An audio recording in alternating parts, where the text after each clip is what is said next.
comes to firearms, boring but practical is generally the best way to go. Oh sure, the $1,000 Kimber might look cool, and all the various people at the range might gawk at it, but it's not really going to outshoot my $200 P64. Now really, some of the best guns out there are ones that aren't seen in movies and TV shows and video games. Rather, these are guns that are seen on ranges and in the field. One such gun that is boring but practical, that is really quite useful, is the Smith and Wesson M&P 40. And here we have the pistol itself. This particular example of M&P 40 is a police trade-in that I picked up off of Bud's gun shop. Now, this particular police trade-in deal was absolutely excellent. For $319, you got the pistol itself, and 3 magazines, and a hard case. Absolutely excellent, to say the least. Now, this was, of course, a used pistol, meaning it was actually issued to a police officer, but as you can tell, he didn't really do much with it other than just shove it in a holster every day. And really, mechanically, this thing might as well be bloody well brand new, and for $319, you can't beat that price. Sadly, that deal no longer exists, meaning you're either going to have to buy it new or you're going to have to hunt in the wild for one of these, and you can find these in the wild fairly easily, and you can find them for around $319, although they won't come with the 3 magazines most times. Now, this is an absolutely excellent pistol. It is very beautiful in many respects, and it actually looks like a gun, ladies and gentlemen, not just a plastic box. Also, this is hilarious.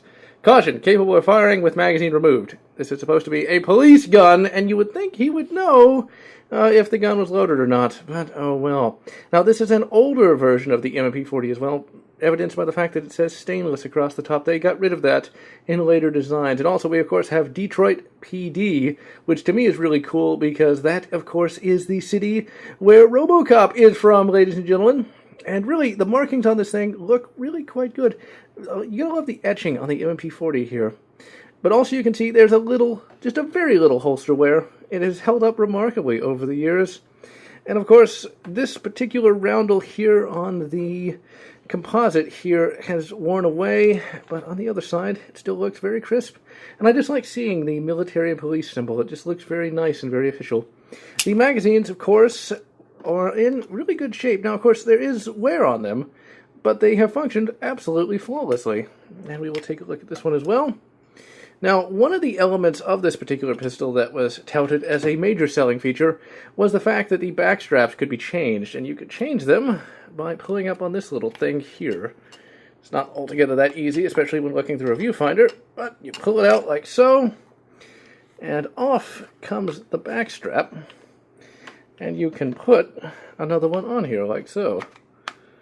I think I'm putting that on right, or I could be putting it on upside down. In fact, I think that's exactly what's happening. No, I was putting it on right. And they come in small, medium, and large. And I believe this is likely medium. As you can see, it's a little bit too beefy for my hand. I currently use, and likely will continue to use, the small backstrap, as I find it to be the most comfortable of them all. Now, as for the controls of the weapon, the controls on here are very simple. There's no thumb safety or anything like that. Rather, you have a Glock-style trigger safety. Now, I didn't actually know how these worked until I finally got this particular pistol. Essentially, the safety is the trigger. If you don't pull back on this bit here, the trigger won't go back. So if you pull up here, you won't do anything. If you pull down here, so there you go. Now, what controls you have is the slide release. You got one on this side, and you have one on this side. So it is ambidextrous, which is always good. Now, sighting is actually pretty good. I find I can actually see these sights better than on the 5906 model. As you can see, it's just a basic 3-dot sight, and these are, of course, night sights, and mine did actually work. Now, when I first got this particular pistol, these sights were a little rough. A lot of the white bits were gone, and I was able to fix that literally by just using some white enamel. Now, since this is, of course, a very, very popular pistol, used by numerous law enforcement agencies around the world, there are numerous aftermarket parts for it. You can, of course, get new sights. You can get fiber optic sights. I'm actually going to stick with these, as these are the most durable. I have read that a fiber optic sight will have a potentiality of falling out, which I would not want to happen. You can also get a new trigger for this particular pistol as well, an Apex trigger. That will run you about $160 or so.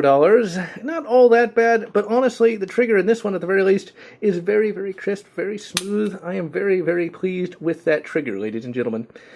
You can also acquire new barrels, as this is indeed a modern pistol, and you can switch out the barrels with a 357 SIG, which is effectively a necked down 40 S&W, as it uses the same cases. In fact, these magazines, as we can try to get the lighting here, magazines will accept 40 S&W and 357 SIG.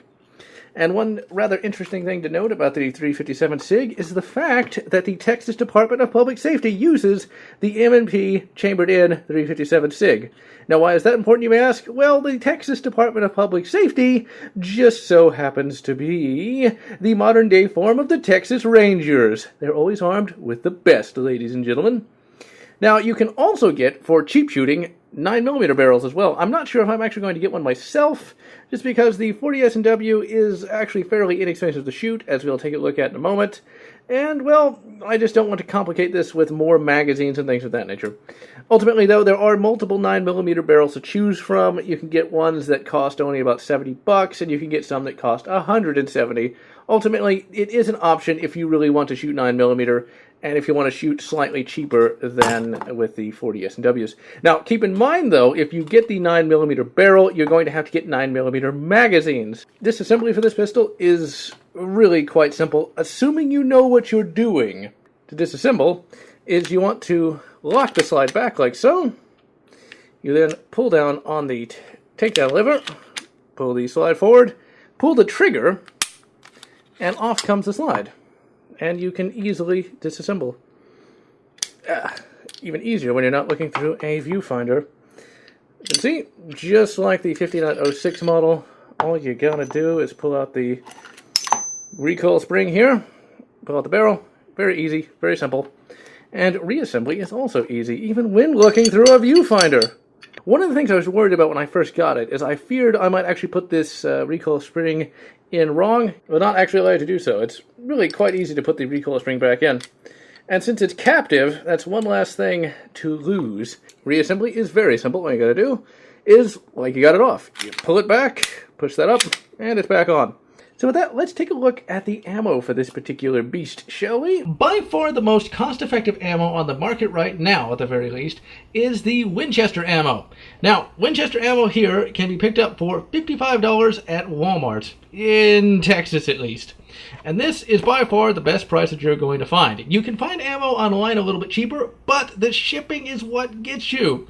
Essentially, the base price for this ammo right here is $52 online, but add $12 shipping to that, and it's ultimately cheaper to buy it in a shop. So unless you have absolutely no choice, like the nearest Walmart is like 100 miles away, try to always get this at Walmart, as $55 for 200 rounds is absolutely excellent. Now, we're going to be shooting up 100 rounds of this today, actually. So now we're going to head out to the range and see just what the M&P 40 can do. Now, the first test we're going to do is just a standard slow-aimed pistol drill, and we're going to be firing 45 rounds.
As you can see, in its law enforcement form, it is very accurate and very reliable. And I personally feel that the recoil of the 40 S&W is actually better than both the 9mm and the 45 ACP. Essentially, it doesn't have the snappiness of the 9mm, and it doesn't have its heavier recoil as the 45 ACP. It's a good, happy medium. Now what we're going to do is we're going to load up 10 rounds into the magazine, and we're going to see just how controllable it is in rapid fire.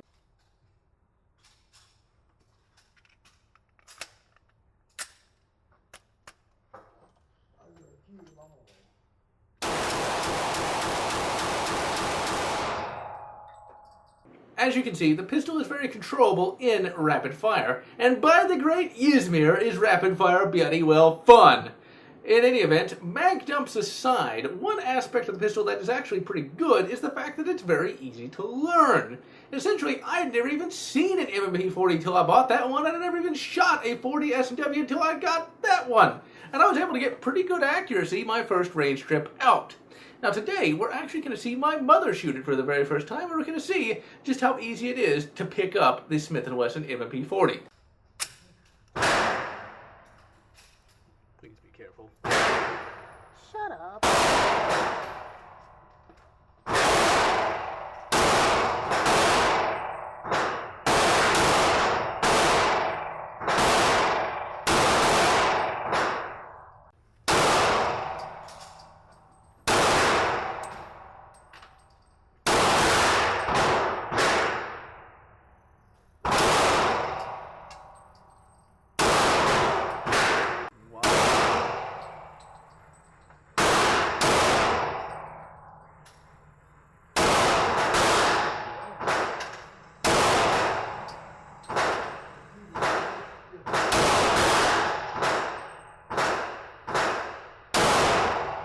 As we can see, she was able to adjust to the pistol fairly quickly, and she was able to compensate for the recoil fairly quickly as well. And we can also tell that the M&P 40 is not necessarily susceptible to limp wristing, or at least not as susceptible as some other pistols.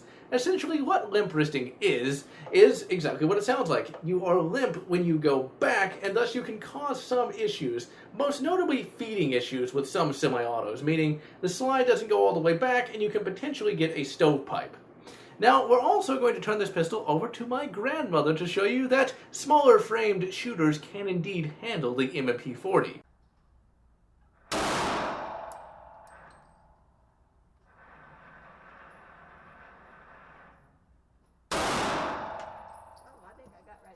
As we can see, smaller frame shooters can indeed handle the 40 S&W cartridge, and can indeed handle the M&P 40 in general. So the complaint that it's too powerful is a bit ridiculous. Because if she can handle it, surely anyone can, ladies and gentlemen. Now, she did not shoot up the entire mag simply because she wanted me to shoot it up, and told me to just go shoot the rest of it. And you know what? I cannot turn down an order like that, so let's get back to the range and have some more fun!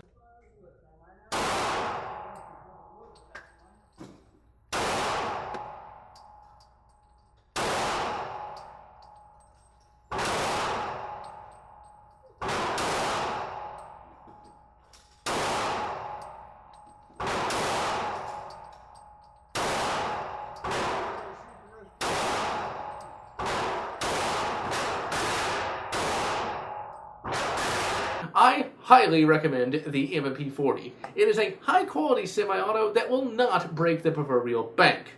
And with that, I am GeneralLotz, wishing you good P64 and good Yugo 88A, or whatever makes you happy. If you enjoyed my review of the M&P 40, please consider subscribing, and if you can, please consider supporting me on Patreon so that I can continue to bring you these great reviews.